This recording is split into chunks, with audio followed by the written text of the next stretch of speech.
Dans les Écritures, 1 Corinthiens 13, verset 13.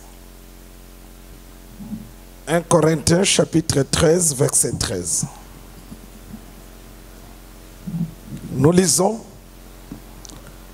Maintenant donc, ces trois choses demeurent: la foi, l'espérance, l'amour. Mais le plus grand de ces trois, c'est l'amour.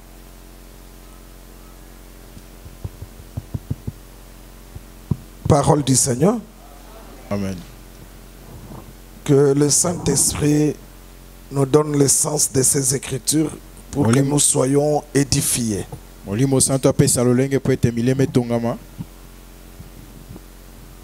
Que toute la gloire revienne au Seigneur dans le nom de Jésus-Christ. Amen. Amen. Que la paix du Seigneur soit avec vous. Que la grâce de notre Dieu soit avec votre esprit. Amen. Mettez-vous.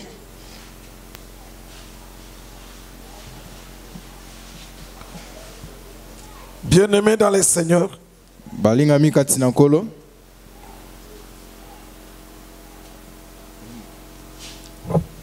si nous venons à l'église, c'est pour être formé par la parole de Dieu. L'église, c'est le lieu où nous venons écouter la parole de Dieu.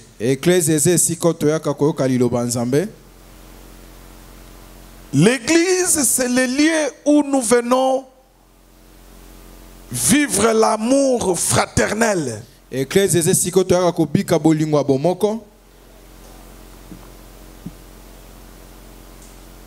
Le Seigneur a dit aux disciples, aux apôtres, enseignez-leur à pratiquer ce que je vous ai dit.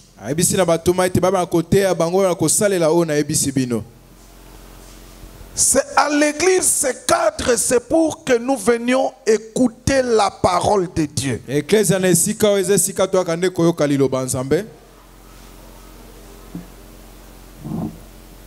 C'est comme l'école. Nous partons à l'école, c'est pour apprendre.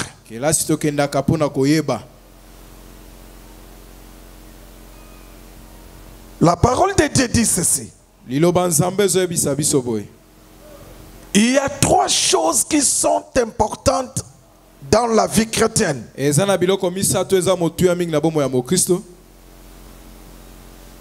y en a trois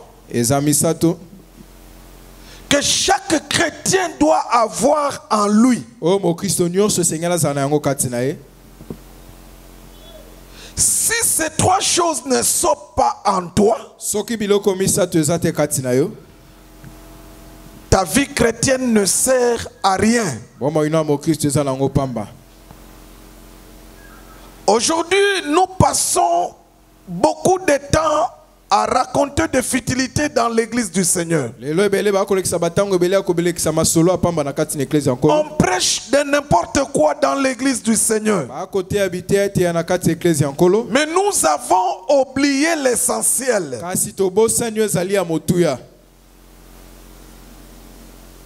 Dans l'essentiel, il faut que ces trois choses puisse se retrouver dans la vie de chaque chrétien.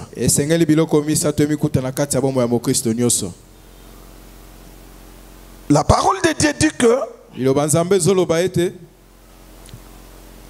il y a trois choses. Il y a l'amour, il y a la foi, il y a l'espérance. Ces trois choses, c'est ce qu'il nous faut dans la vie chrétienne. L'amour, la foi et l'espérance. Et la parole précise ceci: de toutes les trois choses, c'est l'amour qui est le plus grand. Nous commençons avec l'amour. On va parler de tous les trois aujourd'hui. Je vais synthétiser. L'amour, c'est le commandement nouveau que le Seigneur nous a donné.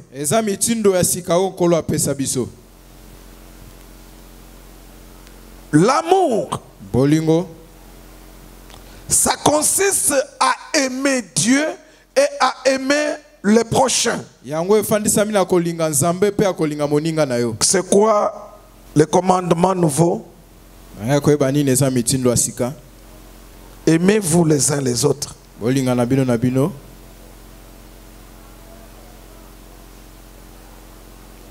Aimez-vous les uns les autres.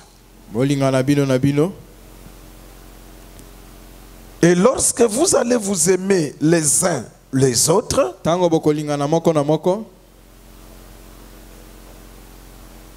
les gens sauront que vous m'appartenez.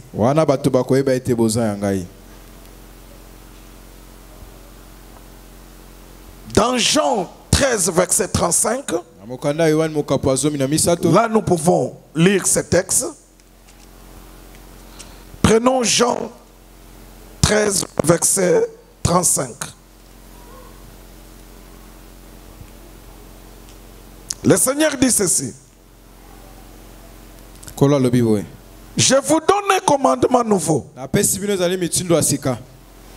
Un commandement nouveau. Aimez-vous les uns les autres comme je vous ai aimé. Aimez-vous les uns les autres. À ceci, tous connaîtront que vous êtes mes disciples. Pour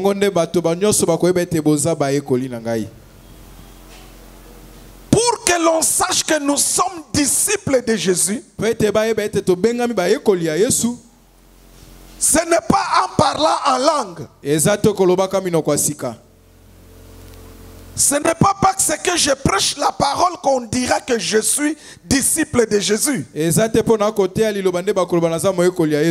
Ce n'est pas que parce que je suis en train de servir Dieu comme chantre, comme protocole, comme intercesseur qu'on dira que je suis disciple de Jésus.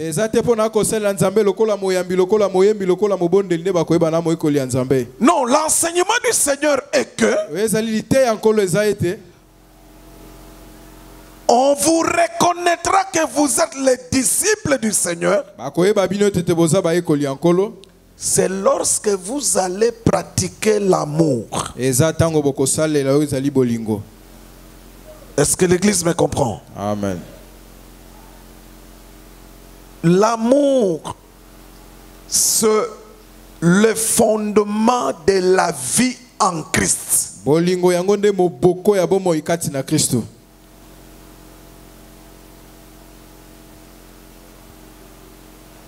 Dieu attend d'aimer. Il a donné son Fils unique. Le Fils nous a aimés. Il est mort à la croix. Il a donné sa vie. L'amour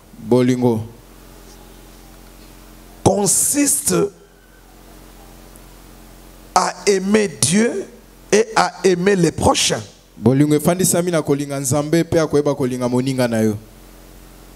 Comment pouvons-nous aimer Dieu? Nous aimons Dieu. C'est lorsque nous obéissons à la parole de Dieu. Celui qui aime Dieu, parce que Dieu est la parole, c'est celui-là qui met en pratique la parole de Dieu. Aujourd'hui, beaucoup de chrétiens, beaucoup de gens disent j'aime Dieu, j'aime Jésus, j'aime Jésus. Ils se limitent à les dire, à les confesser de la bouche. Non. L'amour, notre amour envers Dieu ne consiste pas à parler, mais notre amour envers Dieu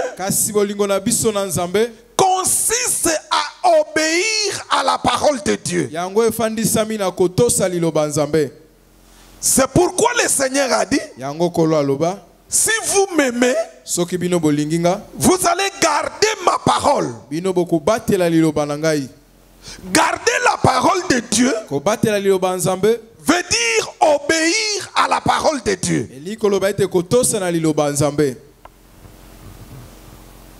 Ce qui veut dire, tout celui qui n'obéit pas à la parole de Dieu, il n'aime pas Dieu. Je reprends.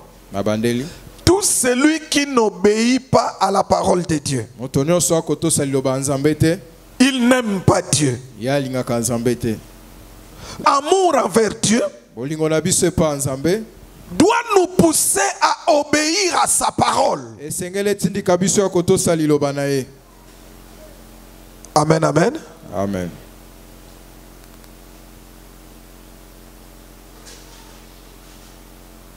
Et l'amour envers les prochains, parce que l'amour a des facettes.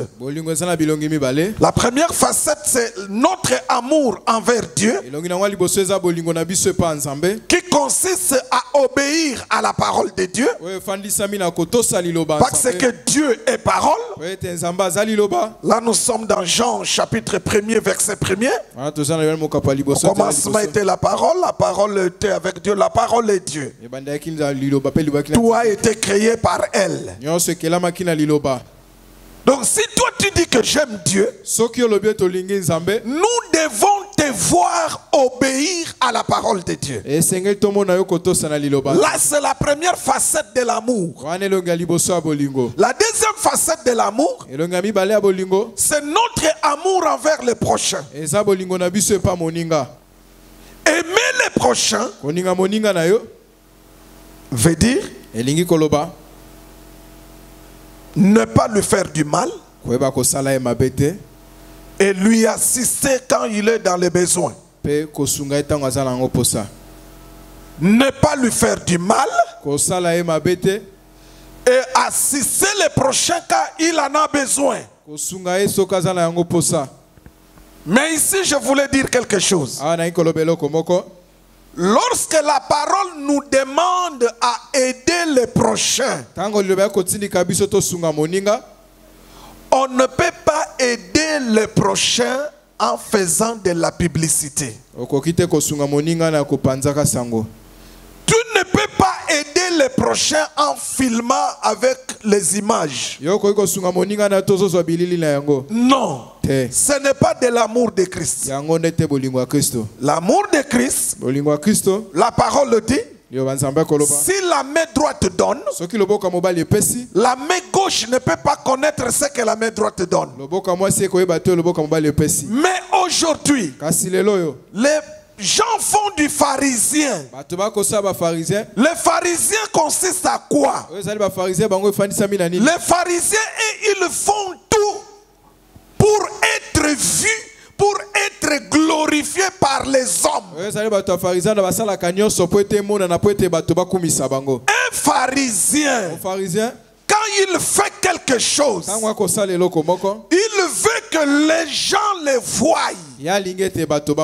Première chose. Deuxième chose, il veut que les gens puissent l'apprécier. Est-ce que vous me comprenez? Amen. Là, c'est l'amour du pharisien. Or, l'amour des pharisiens, ça ne plaît pas à Dieu. L'amour des pharisiens ne plaît pas à Dieu.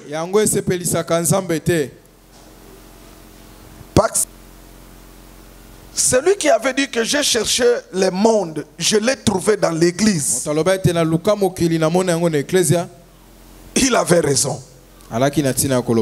Aujourd'hui, l'église est en train de recopier exactement le monde. Si pour les gens du monde, donner à quelqu'un, il faut faire du bruit, il faut le filmer. Mais ce n'est pas comme ça que les enfants de Dieu doivent se comporter. Est-ce que quelqu'un me comprend? Amen. L'amour envers les prochains. Tu ne peux pas faire du mal au prochain.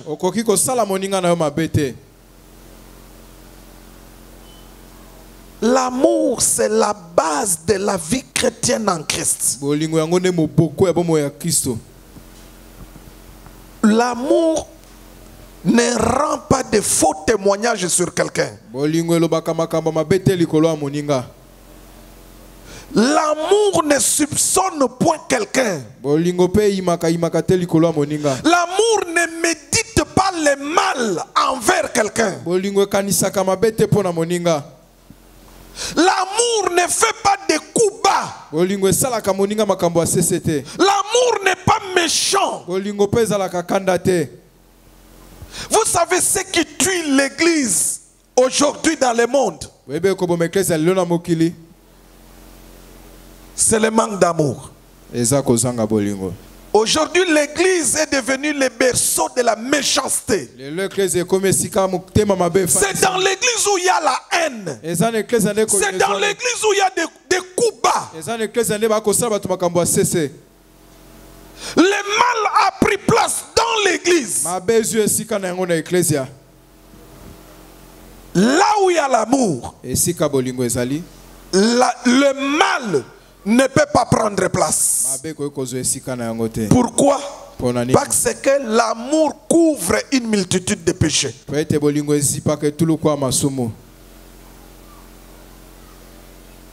Aujourd'hui, c'est bien que nous appelons tous ces bâtiments, toutes nos réunions, que nous appelons cela église. C'est bien. Mais cela manque de l'amour. Dieu est amour. Les fils de Dieu, les filles de Dieu doivent manifester l'amour comme leur Père. Dieu a tant aimé qu'il a donné. Nous aussi, nous devons donner. Celui qui a l'amour ne peut pas être égoïste.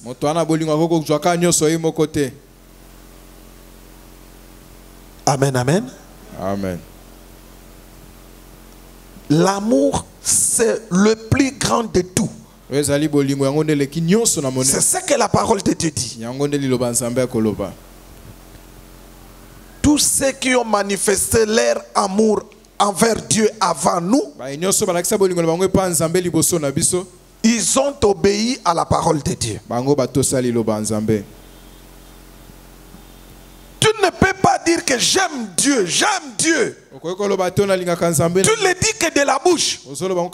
Parce qu'aujourd'hui, les gens ont la facilité de dire j'aime Jésus. Ils pleurent, ils chantent, ils pleurent. J'aime Jésus, j'aime Jésus. Mais aimer Jésus veut dire obéir à la parole de Jésus. C'est ça le vrai amour envers Dieu. Mais combien obéissent à la parole?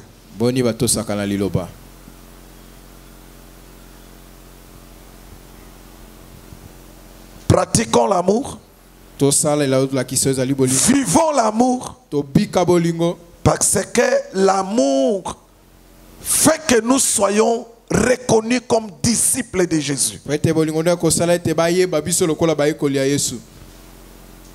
La deuxième chose, c'est la foi. La foi, c'est faire confiance à Dieu. C'est faire confiance à la parole de Dieu. Celui qui a la foi, il est agréable à Dieu. Celui qui a la foi, il plaît à Dieu. Nous permet de plaire à Dieu. C'est ce qui permet à Dieu de nous accepter. Regardez dans les jours de sa chair. Quand il était sur la terre, en lisant la parole de Dieu, vous allez remarquer qu'il n'y a qu'une seule chose que Jésus louait dans l'homme. Jésus ne louait dans l'homme ou dans la femme que la foi. Là où il y avait la foi, Jésus s'arrêtait. Il écoutait. Et après, il appréciait. Ta foi t'a sauvé. Et il a même dit un jour, même en Israël, je n'ai jamais vu une pareille foi. Lorsqu'il parlait de la foi du centenier, la foi va te permettre de marcher avec Dieu. Donc en soi, la foi, c'est faire confiance à Dieu. Tu dois faire confiance à la parole, que la parole est la vérité. Sans la foi, tu ne peux pas plaire à Dieu. Sans la foi, tu ne peux pas marcher avec Dieu. Dieu ne marche qu'avec des hommes qui ont la foi. Regardez. Un jour, au temps des enfants d'Israël,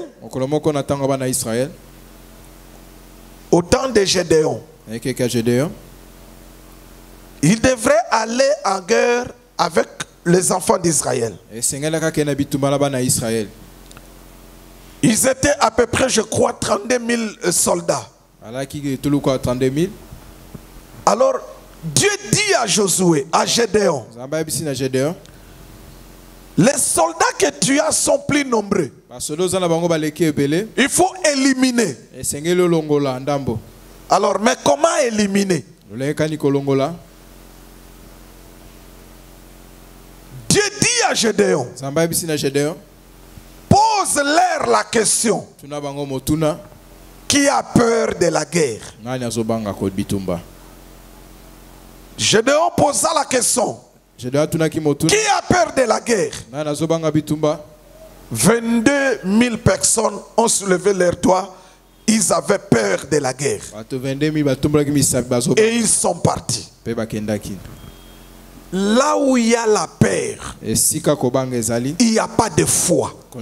La peur est le plus grand ennemi de la foi.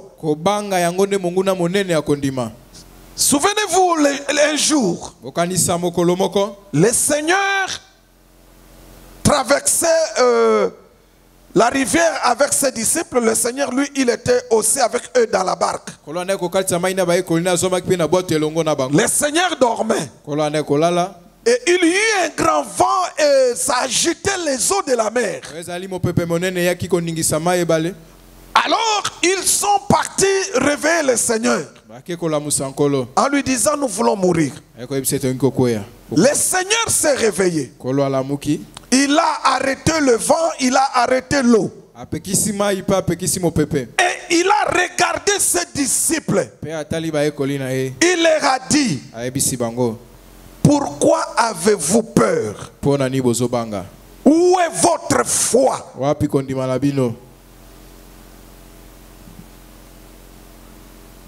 Amen, amen. Amen.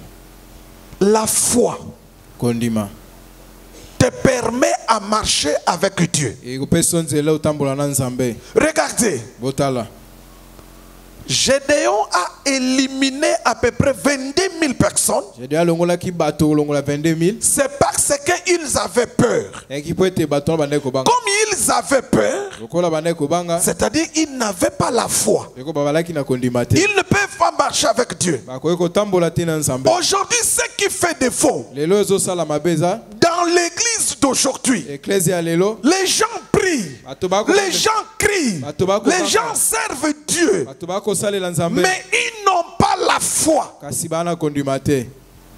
Comment savoir que celui-ci a la foi, l'autre n'a pas la foi? Comment le savoir?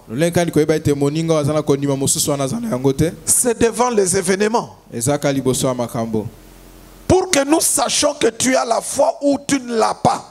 C'est devant les événements. C'est devant les circonstances de la vie.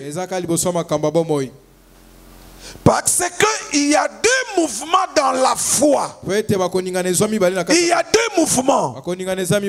La foi, le premier mouvement, c'est d'avoir la foi. Or, la foi vient de ce que l'on entend. Là, nous sommes dans Romains, chapitre 10, verset 17. La foi vient par la parole que nous écoutons. Lorsque nous écoutons la parole, ça produit en nous la foi. Ça produit en nous la confiance en Dieu. Là, c'est le premier mouvement de la foi. Le deuxième mouvement de la foi, la foi doit passer par la souffrance. La foi doit passer par les épreuves pour qu'elle puisse grandir. C'est exactement comme l'or. Là, nous sommes dans 1 Pierre. L'apôtre Pierre est en train de comparer le mouvement de l'or avec le mouvement de la foi. Regardez l'or. Lorsque vous partez creuser l'or, vous le prenez dans la boue. Vous le tirez là-bas dans la boue. C'est le premier mouvement. Prendre l'or, tirer l'or de la terre. Amen, amen. Le deuxième mouvement, il faut donner à l'or de la valeur. Est-ce que quelqu'un me comprend? Amen. Or, pour donner de la valeur à l'or, il faut que l'or passe par le feu. Sans le feu,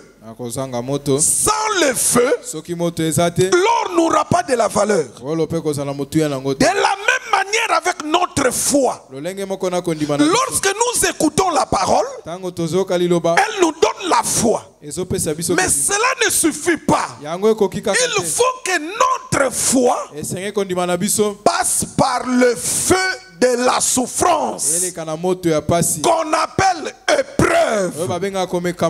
L'épreuve, c'est une souffrance prévue par Dieu qu'il envoie dans la vie de chaque enfant de Dieu pour donner de la valeur à sa foi. Tout celui qui se dit enfant de Dieu, fille de Dieu, tu dois le savoir qu'il y a une dose de la souffrance qui t'est réservée. Tu dois passer par là. Pourquoi? C'est pour donner de la valeur à ta foi. Est-ce que quelqu'un me comprend? Amen. L'épreuve doit venir. C'est une souffrance. Ça doit venir. Et la souffrance appelée épreuve dépend de la foi de chacun. À chacun sa foi et à chacun ses épreuves. Regardez par exemple Joseph. Joseph croyait aux promesses de Dieu dans sa vie. L'épreuve de Joseph n'était pas l'épreuve d'Abraham. L'épreuve de Joseph, c'était la femme de Potiphar. Est-ce que quelqu'un me comprend? Amen. La femme de Potiphar voulait coucher avec Joseph. Mais Joseph, dans cette épreuve, il n'est pas tombé. Mais par contre, l'épreuve d'Abraham, ce n'était pas la femme. Non. L'épreuve d'Abraham, c'était de donner son fils unique. Est-ce que quelqu'un me comprend? Amen. Chacun a son épreuve. Et ce que tu dois faire, devant ton épreuve, tu dois garder la foi. Tu ne dois pas tomber dans le péché. Tu ne dois pas abandonner. Comment voulez-vous être chrétien, grandir dans la foi, mais tu ne veux pas passer par la souffrance? Cet évangile de dire au peuple de Dieu que Jésus a souffert et nous ne pouvons plus souffrir, cet évangile-là ne vient pas de Dieu. Ce n'est pas l'évangile de Jésus. Regardez l'évangile de Jésus. Ça dit ceci. Comme Jésus a souffert dans la chair, nous aussi, nous devons nous armer de la même pensée. Pourquoi? Parce que celui qui a souffert dans la chair, il a mis fin avec le péché. Tu veux mettre fin à la vie du péché? Tu dois passer par une épreuve. Chaque chrétien doit passer par le temps de la souffrance. C'est très important pour ta foi. Et quelle est l'attitude dans les épreuves? Il ne faut pas tomber. Il ne faut pas abandonner.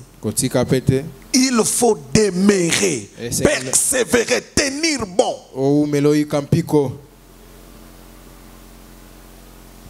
Aujourd'hui, plusieurs qui viennent dans des églises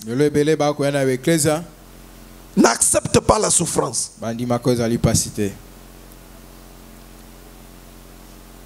Les gens croient que la vie chrétienne, c'est une vie de joie à tout moment de joie. Non, c'est un mensonge.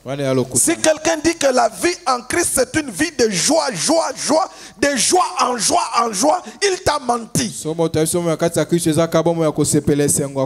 La vie en Christ est beaucoup plus soutenue par la souffrance. Est-ce que quelqu'un me comprend?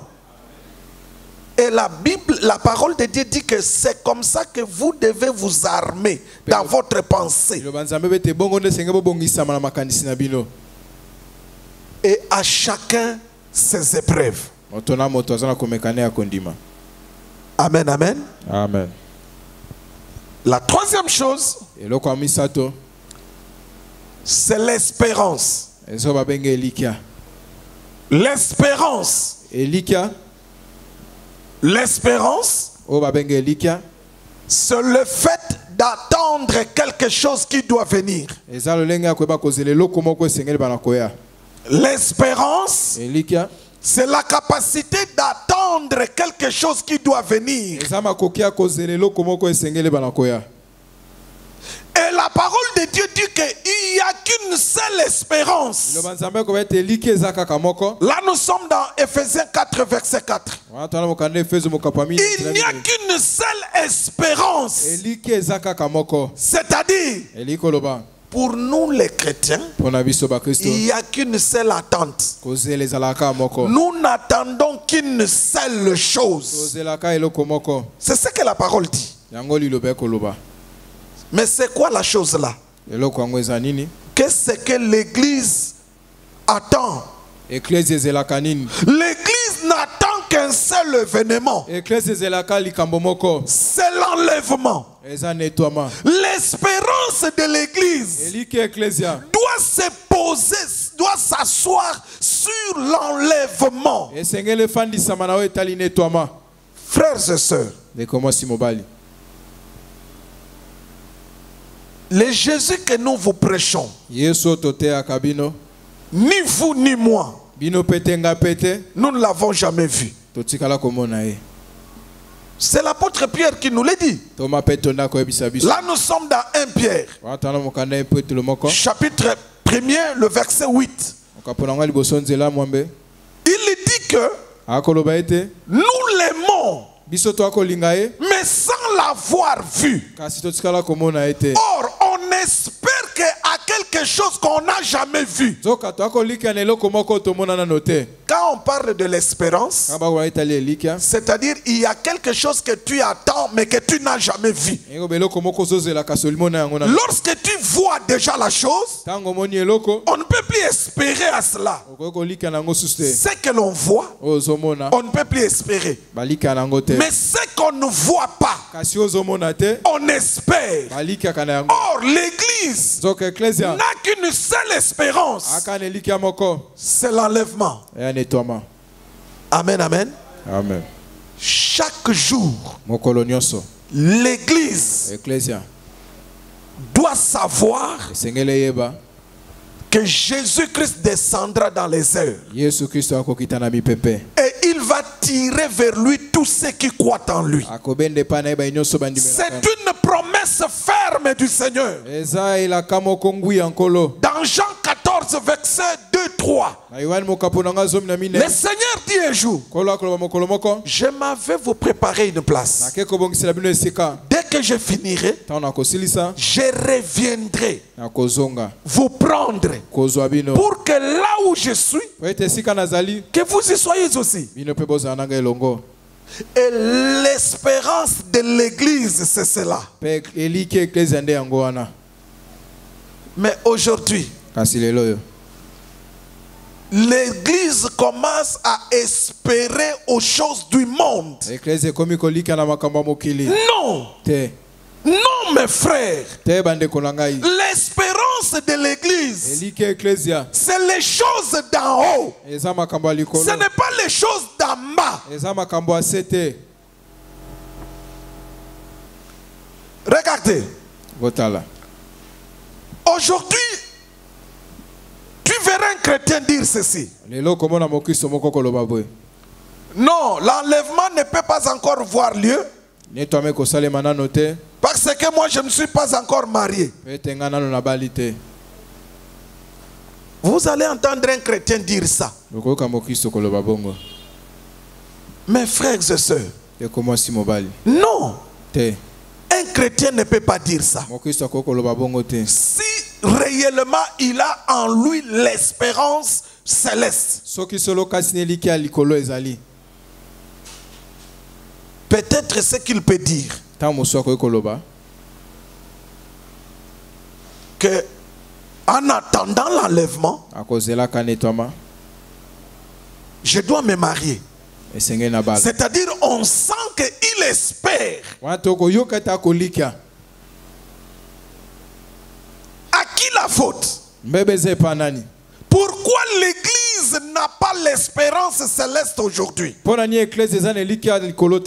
C'est à cause la faute incombe au pasteur. C'est à nous le pasteur.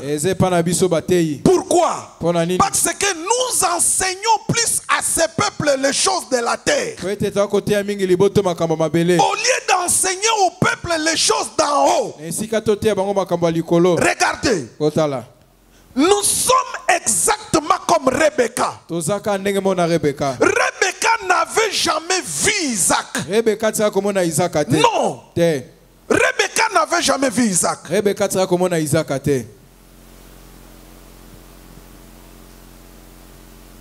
Mais Rebecca a eu de l'espérance d'aller vers Isaac, parce que le serviteur d'Abraham a bien parlé de Isaac chez Rebecca.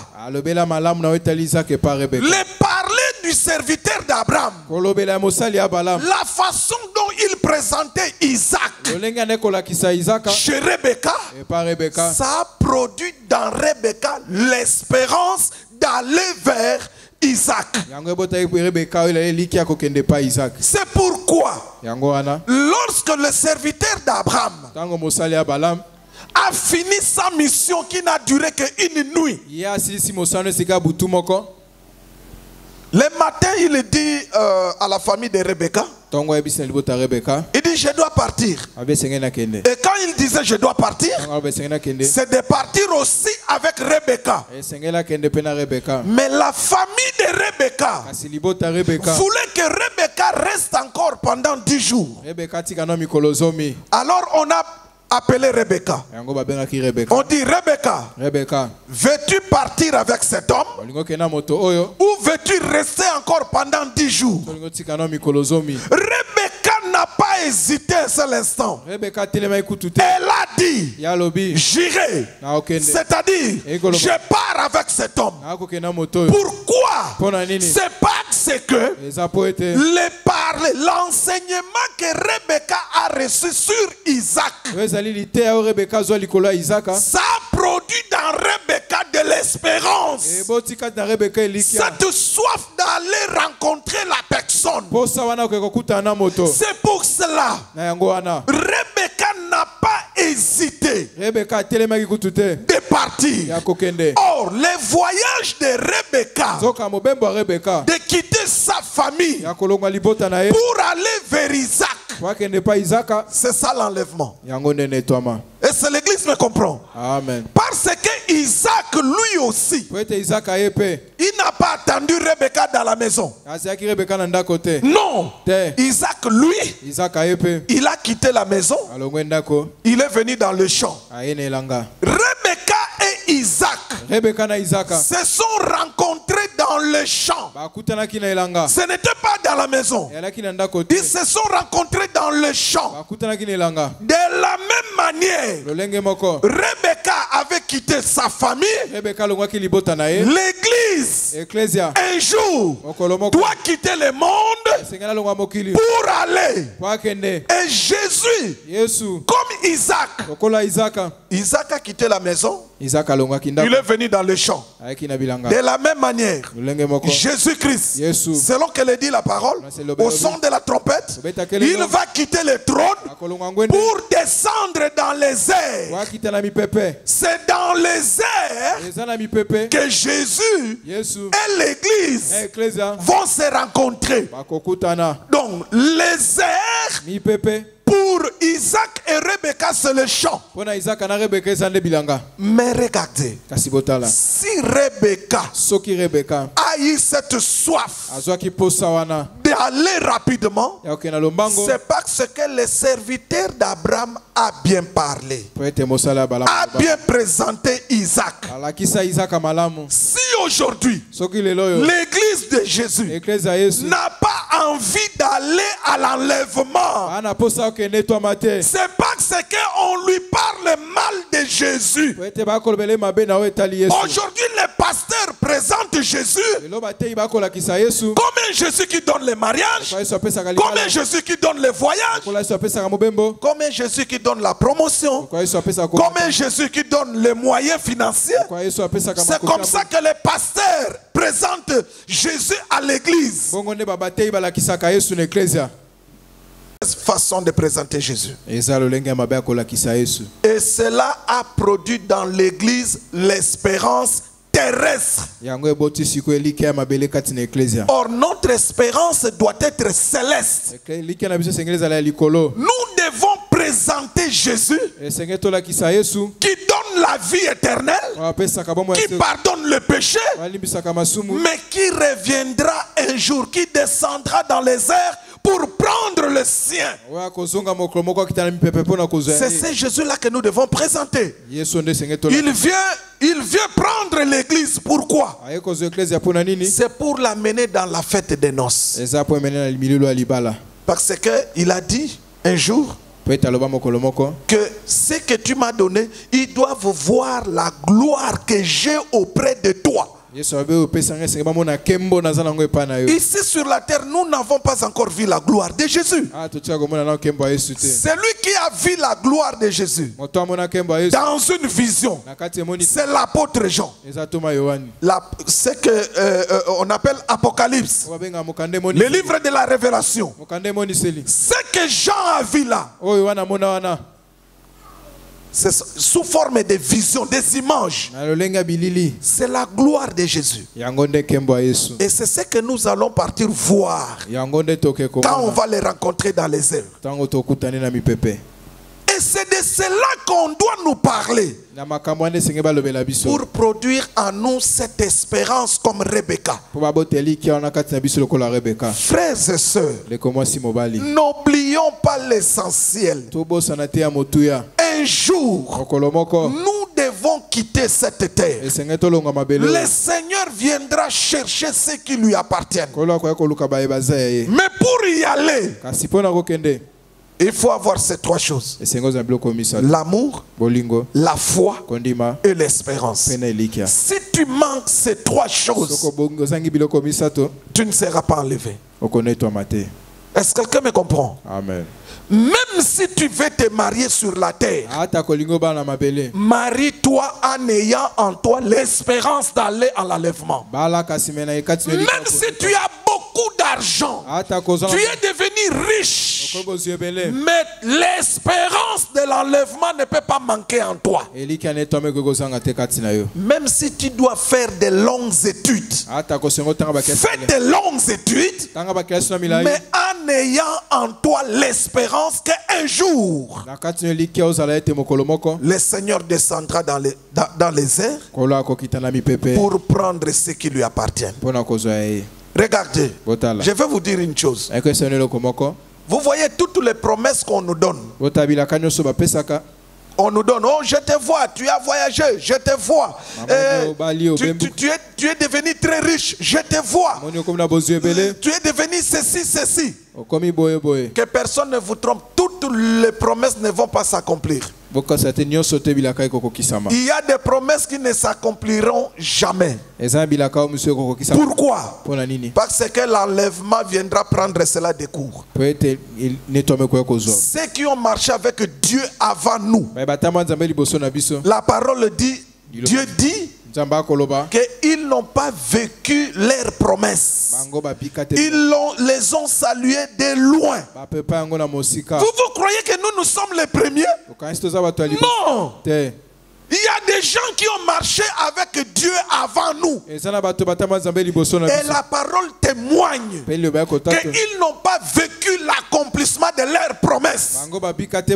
Ils sont morts, mais dans l'espérance. C'est ce qui manque à l'église. L'espérance. L'espérance. Nous vivons sur la terre, nous travaillons, mais notre espérance, c'est l'enlèvement. Je sais un jour que Jésus-Christ reviendra. Il descendra dans les nuées. Quel est le jour? Je ne le sais pas.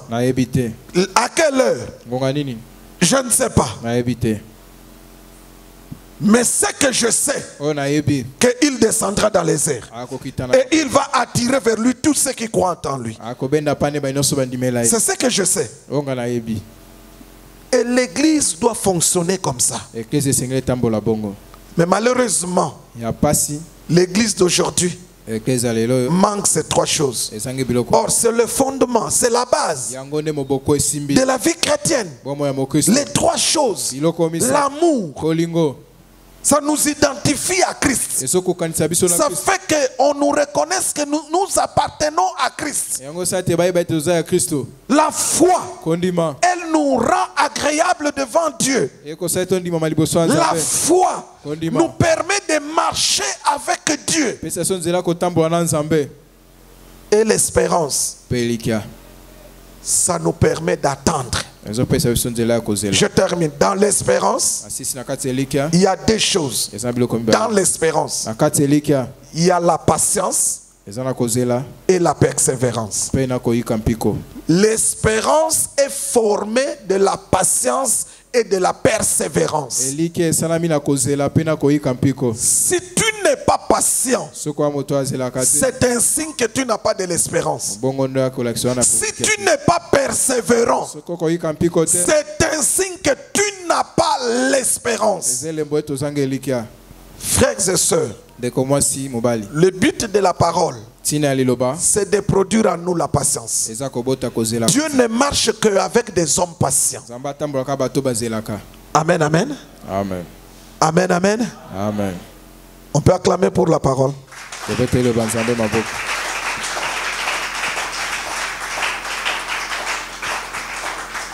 On se tient debout.